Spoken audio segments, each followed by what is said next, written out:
All too often, by the time we recognize a problem, it's already too late. The damage has been done, the pieces are on the ground, and the solution seems far beyond our reach.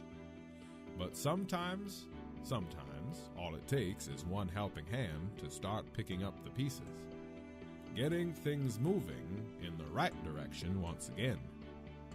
And where there is one hand, there are many, working together to solve the problems that face our communities today.